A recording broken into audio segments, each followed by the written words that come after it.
Hack होते हैं लोगों के वॉलेट। इसीलिए एक प्रिकॉशन आप जरूर रखें, जिस वॉलेट में आपका फंड है, जिस भी वॉलेट में आपका फंड है, आप उस वॉलेट को कभी भी डेस्कटॉप पर लॉगिन ना करें। नंबर 1, जिस वॉलेट में आपका फंड है उस मोबाइल पे कभी भी स्क्रीन शेयर एप्स ना डाउनलोड करें। नंबर 2, ऐसा मोबाइल जिसमें आपका फंड है वो किसी को भी शेयर ना करें। ये 3 चीजें अगर आपने ध्यान रखी हैं तो आपका वॉलेट कभी हैक नहीं होगा, आपका फंड हमेशा सिक्योर रहेगा। और अगर आपका फंड सिक्योर रहेगा तो ये सवाल नहीं आएगा कि ये मेरा वॉलेट हैक हो गया।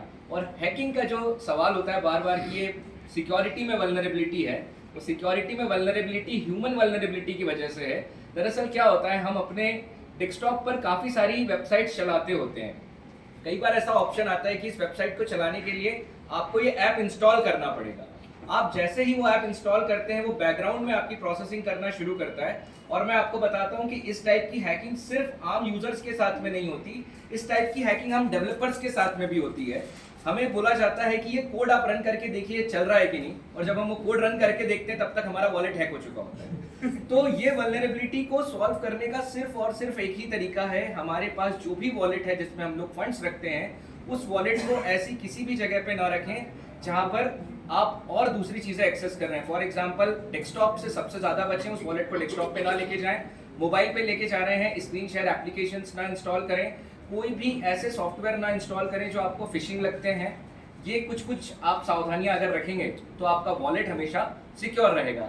और जो प्रश्न है वो एक लीगैलिटी का प्रश्न है कि हम ऐसी क्या बातें करें जिनके कारण हम सेफ रहें। मुझे लगता है हम लोग कोई ऐसी बातें कर नहीं रहे हैं जिसके कारण हमें सेफ रहना है। हम ऐसा क्या गलत कर रहे हैं या क्या सही ही कर रहे हैं। प्रश्न ये गलत और सही का है ही नहीं, प्रश्न ये समझने का है कि हम क्या कर रहे हैं। हम एक ब्लॉकचेन के वैलिडेशन प्रोग्राम में एज अ वैलिडेटर पार्टिसिपेट कर रहे हैं। क्या माइक्रोसॉफ्ट वर्ड पे काम करना गलत था? अगर गलत था तो बिल गेट्स को बंद कर दो जेल में। तो अगर वैलिडेटर बनना गलत है तो हम सब गलत हैं, और अगर टेक्नोलॉजी चलाना इस्तेमाल करना गलत नहीं है तो मुझे नहीं लगता हम कुछ भी गलत कर रहे हैं। आपको किसी भी प्रिकॉशंस की क्या ही जरूरत है।